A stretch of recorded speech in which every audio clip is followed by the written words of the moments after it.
Homosexualidad condenada, prostitución descontrolada y un dictador adicto al sexo. En el video de hoy vamos a dedicarnos a explorar problemáticas de la sexualidad sucedidas en la Italia fascista del siglo XX. Prepárense para un viaje en el tiempo y para adentrarse en las perversidades del gobierno autoritario del Duce. Bienvenidos a Historia Militar. Durante el fascismo en Italia, periodo gobernado por el dictador Benito Mussolini, la homosexualidad fue duramente perseguida y recluida en una isla en territorio italiano. Además de las horrendas leyes raciales que restringieron fuertemente los derechos civiles de los italianos judíos, junto con otras minorías étnicas, los homosexuales sufrieron un impacto devastador durante el fascismo. Considerados como lo contrario a los ideales masculinos tradicionales, los homosexuales de la Italia fascista fueron objeto de discriminación y opresión. Previo y durante la Segunda Guerra Mundial, en la Italia totalitaria, los hombres homosexuales eran tildados de degenerados y a menudo eran agredidos por las autoridades. Si bien no se aprobaron leyes discriminatorias contra las disidencias sexuales, desde el gobierno se creó un clima en el que las manifestaciones abiertas de homosexualidad podían ser reprimidas enérgicamente con el visto bueno de la población.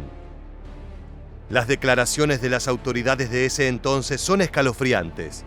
Nos damos cuenta de que bailes públicos, playas y lugares de montaña son frecuentados por muchos de estos enfermos y que jóvenes de todas las clases sociales buscan su compañía. Estos afeminados malditos están corrompiendo a nuestra gente.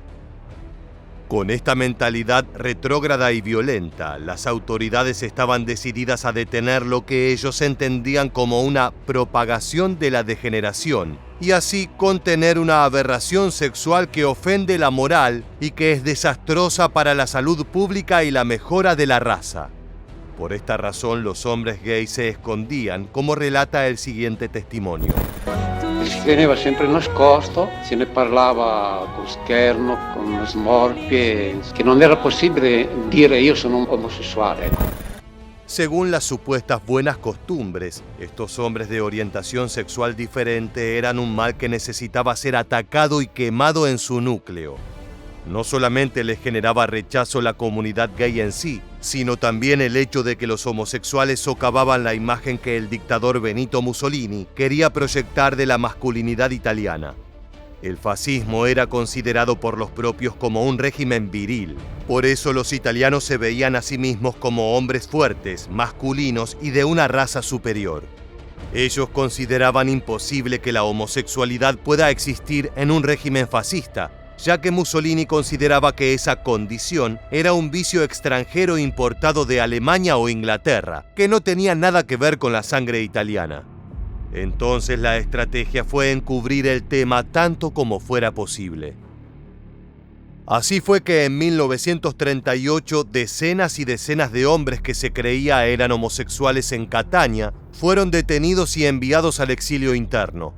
Un archipiélago al sur de Italia fue el escenario donde se plasmó el esfuerzo de las autoridades por suprimir a los hombres gay del mapa nacional. A unos 600 kilómetros de distancia, en la isla de San Domino, entre Mitis, todos estos prisioneros soportaron duras condiciones de detención. Todos ellos fueron expulsados de sus hogares solamente por una sospecha e internados en una isla como si fueran animales sarnosos. Estas camadas de hombres llegaron esposados, como si se tratara de criminales, y luego eran alojados en grandes dormitorios y espartanos, sin electricidad ni agua corriente. En su traslado a las celdas, los soldados los maltrataban, golpeaban, escupían y los llamaban denigrantemente femminelle, una forma despectiva de decirles afeminados. Una vez instalados en la isla, eran obligados a realizar trabajos forzados, por los que les pagaban una miseria, llegando a considerarlos en algún punto esclavos. Los prisioneros sabían que la exposición de su homosexualidad había causado vergüenza y angustia a sus familias en ciudades y pueblos profundamente conservadores. En aquellos días en Italia, el hecho de ser un hombre gay generaba que ni siquiera pudieran salir de sus casas, y mucho menos hacerse notar. La policía arrestaba y castigaba a cualquiera que manifestara este tipo de conductas. Es profundamente irónico que en la Italia de aquella época solo pudieran encontrar cierto grado de libertad en una isla prisión. Por primera vez en sus vidas, los hombres estaban en un lugar donde podían ser ellos mismos, libres del estigma que normalmente los rodeaba en su país devotamente católico de los años 30. Estuvieron recluidos bajo régimen carcelario, pero algunos encontraron que la vida en la primera comunidad abiertamente gay del país era una experiencia liberadora, tal como lo cuenta un testimonio de la época. Questa vita, se continua così, non mi dispiace affatto. Il cameratismo, tanto screditato dal tenente, in fondo è divertente. A pesar de haber pasado cerca de 100 años, el sufrimiento no ha terminado para la comunidad gay de Italia. Si bien ya no se los encadena ni se los envía a islas como prisioneros, los homosexuales siguen sin ser considerados ciudadanos de primera. Se puede notar en el hecho de que el Estado no extienda derechos legales de ningún tipo a las parejas de homosexuales o lesbianas, el germen de una comunidad italiana profundamente fascista que no termina de morir. Sin embargo, encerrarlos en islas como si se tratara de pervertidos o enfermos contagiosos no era la única manera que el tosco régimen de Benito Mussolini tenía para combatir la homosexualidad entre los viriles hombres italianos. La prostitución se encontraba en una posición anómala en la Italia fascista durante la ocupación a mediados de los 40. Bajo el régimen fascista, los burdeles estatales con prostitutas autorizadas estaban permitidos, incluso alentados, como parte normal de la vida del varón fascista viril. Registros de la época indican que la sociedad aceptó la presencia y uso de prostíbulos y trabajadoras sexuales. El gobierno no parecía ver la contradicción entre promover la prostitución para los hombres fascistas y el concepto de buena esposa para las mujeres fascistas. Sin embargo, durante la guerra, esta actividad causó un enorme problema para las fuerzas aliadas de ocupación, porque muchos hombres se infectaron con enfermedades venéreas, lo que se sumó a una ya grave escasez de mano de obra. También planteaba una grave preocupación para las autoridades italianas, no solo por la difusión de la prostitución ilegal y sin licencia, sino también por el hecho de que muchas mujeres normalmente respetables se veían arrastradas a la red del vicio por necesidad económica, en detrimento de ellas mismas, de sus familias y la sociedad. Aunque el peligro de contagio de afecciones de transmisión sexual estaba presente en la mayoría de escenarios de la Segunda Guerra Mundial, uno de los lugares en los que se registraron mayor cantidad de contagios fue el sur de Italia. El hambre terrible que soportó la población de esta región en los últimos meses de la ocupación alemana llevó a muchas mujeres a ofrecerse a los soldados a cambio de comida o abrigo. Según un informe de las tropas aliadas, de 150.000 mujeres que habitaban en Nápoles, unas 42.000 se dedicaban a la prostitución. Por toda la ciudad del Vesubio proliferaron los burdeles improvisados, que en muchos casos no eran más que grandes salones en los que los intercambios de favores se realizaban sin ningún tipo de intimidad, a la vista de todo el mundo. La prostitución estaba muy extendida también por las calles de la ciudad, y era tan triste como frecuente encontrar algún muchacho dispuesto a ofrecer la virtud de su hermana a cambio de una lata de comida para que la familia pudiera sobrevivir. Esta situación hizo que cuando finalizó la ocupación nazi, las mujeres no fueran atacadas como en otros territorios, como Países Bajos y Francia, en los que las prostitutas gozaban de un estatus superior que generó resentimiento en la población, como se ve en el siguiente material de archivo.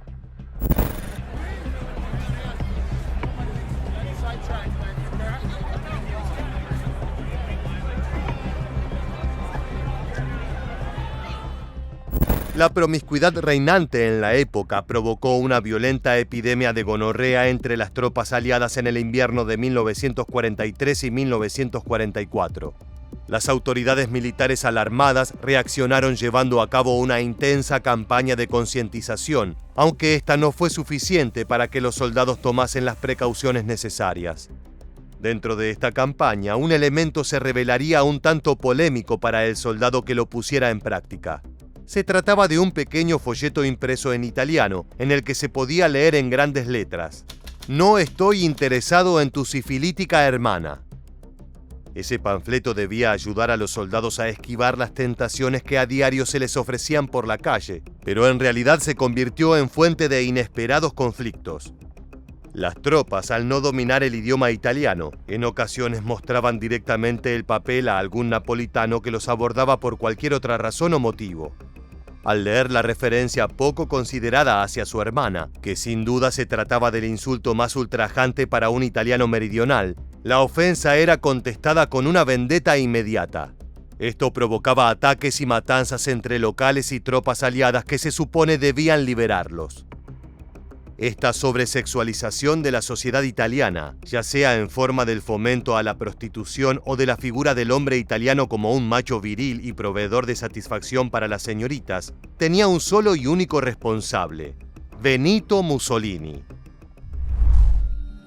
Mussolini fue responsable de instaurar en Italia un régimen fascista soportado sobre la idea de la supremacía, el nacionalismo y la pureza de la raza, con el que se mantuvo en el poder entre 1922 y 1943.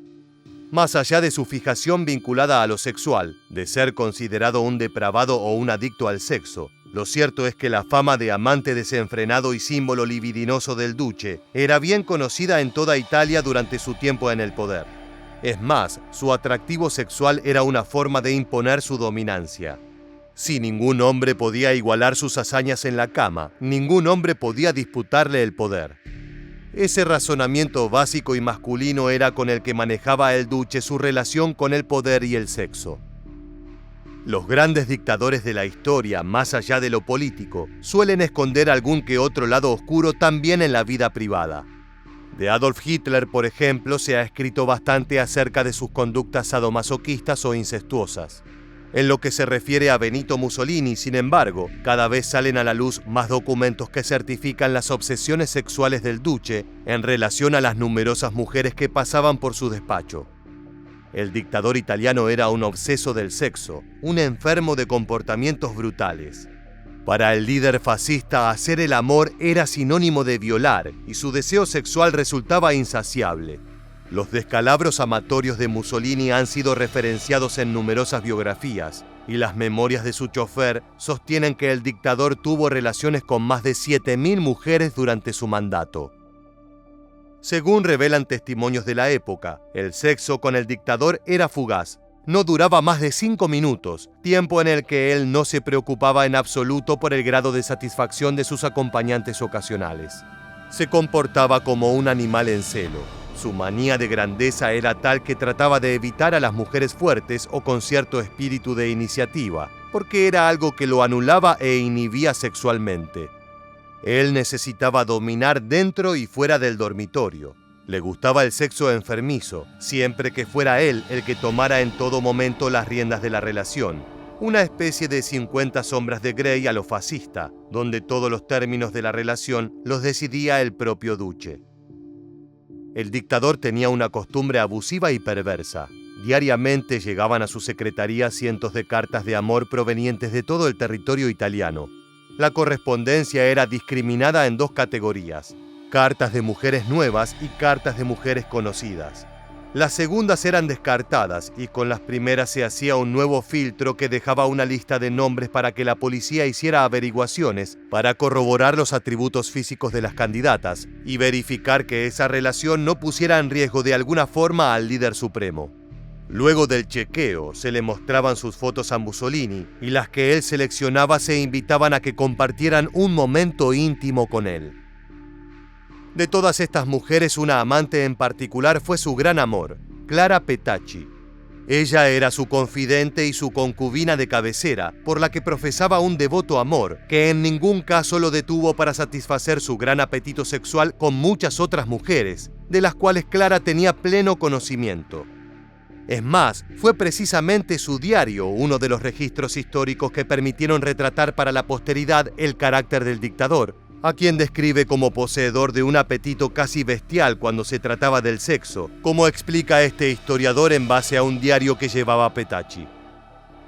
Mussolini, perhaps like other busy executives, I don't know, finds time to ring his lover a dozen times a day, and every time he rings, she writes down, the diary is really scrawled often with quite short entries, and then she'll flip the page over and scroll down some more.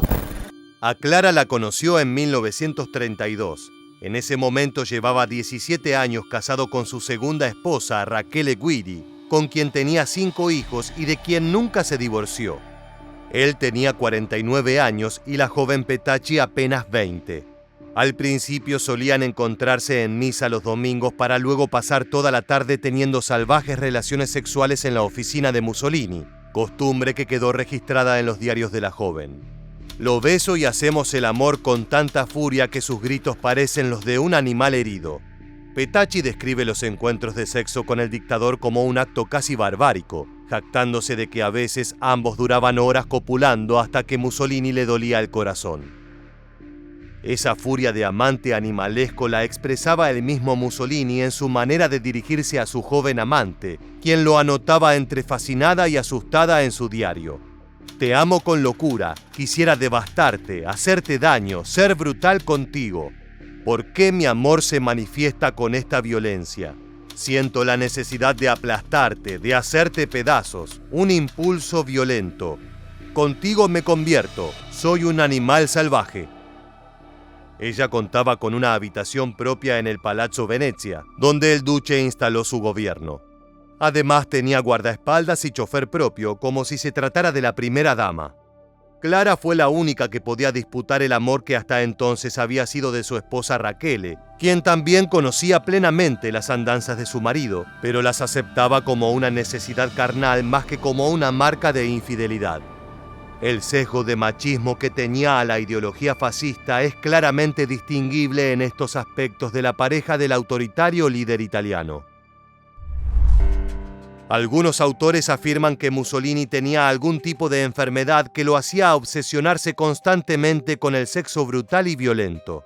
Sin embargo, esto parecía fascinar a Clara, que al momento de la captura del duque optó por quedarse con él y morir fusilada en vez de escapar, tal como quedó inmortalizado en este archivo. The bodies of the ex-dictator, his mistress and fellow fascists were left lying in the square, and the enraged Italians took the opportunity of kicking them and flinging rubbish on them.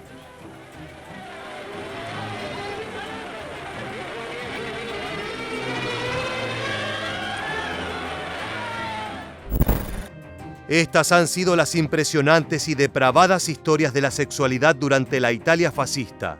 De esta manera estamos llegando al final del video de hoy. Te agradecemos haber llegado hasta aquí y te esperamos en las próximas entregas de Historia Militar.